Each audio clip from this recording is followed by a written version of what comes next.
बिस्मिल्लाहिर्रहमानिर्रहीम। अस्सलाम वालेकुम। Welcome to Chandni drama review. इस किस्म में जलालुद्दीन बैठा होता है तो सलीका आके कहती है कि मेरे लिए चाय लाओ और मेरे कपड़े भी सेट करो। तो वहाँ पर रानो चाय ले आती है और कहती है कि आप बीबी से छोटे लग रहे हैं और सलीका को चिढ़ाने के लिए बड़ी उम्र का होने का ताना देती है। दूसरे सीन में सलीका उमर से पूछती है कि क्या मैं मोटी लग रही हूँ, तो उमर और माही कहते हैं कि आप बैठे बैठे हेल्दी हो गई हैं और बाबा आपका काम सारा दिन करते हैं और अपने लिए टाइम ही नहीं मिलता। तो सलीका कहती है कि मैं भी समरा भाभी की तरह काम करती हूँ और दूसरों का क्रेडिट खुद लूँ तो सब कुछ ठीक होगा। तो माही कहती है कि आप फिक्र ना करें, रानो सारा घर संभाल लेगी।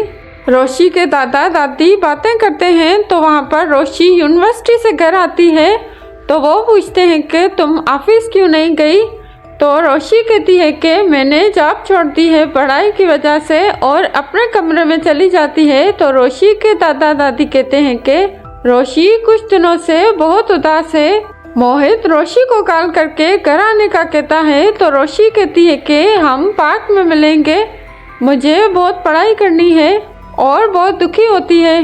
दूसरे सीन में मोहित और आबिद रोशी के घर जा रहे होते हैं तो तला ऑफिस से घर वापस आके पूछता है कि कहाँ जा रहे हैं। तो मोहित कहता है कि हम रोशी के घर जा रहे हैं। तो तला मोहित को डांट करके रोशी के घर जाने से मना करता है।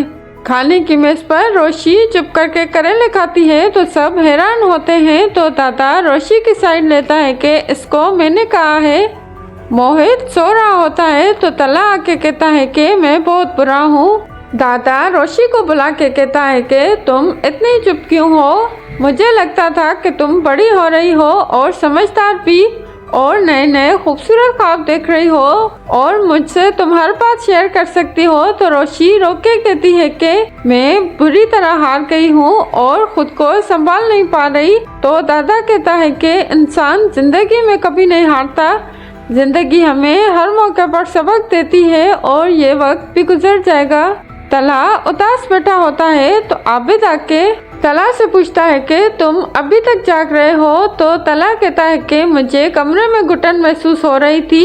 तो आबिद कहता है कि घुटन तुम्हारे अंदर है और तुम भी रोशी को पसंद करते हो और वो बहुत अच्छी लड़की है और अच्छी माँ साबित होगी और तुमने मोहित के साथ खुद को भी दुखी किया है। तो तला कहता है कि वो होगी अच्छी लड़की पर मैं मोहित की जिम्मेदारी रोशी पर नहीं डाल सकता, ये नाइंसाफी होगी और मैं सलीका के साथ शादी कर रहा हूँ। रोशी यूनिवर्सिटी में होती है तो ऑफिस से कॉल आती है कि आप ऑफिस क्यों नहीं आ रही और प्रोजेक्ट का सारा डेटा आपके पास है वो मुझे दे दे। तो रोशी कहती है कि मैं जॉब छोड़ चुकी हूँ और मैं ऑफिस आऊंगी। तला ऑफिस आता है तो रोशी के केबिन में उसका सामान देखकर रोशी को बहुत याद करता है और अपने केबिन में जाता है तो वहाँ पर सबिका बैठी होती है और सबिका को डिनर पर बुलाता है।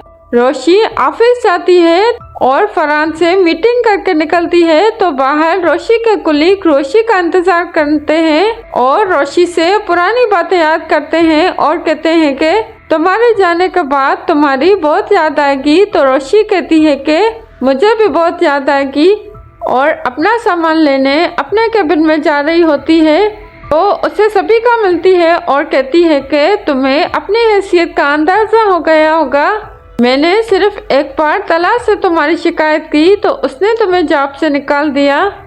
तला मुझे पसंद करता है और हम जल्दी शादी करेंगे। तो रोशी कहती है कि तुमने तला से रिश्ता मोहित की वजह से तोड़ा था और मोहित तला की जान है और मोहित तुम्हें नापसंद करता है और अपने केबिन में चली जाती है। बस अगर आपको मेरी वीडियो अच्छी लगी तो चैनल को सब्सक्राइब करें और वीडियो को लाइक करें।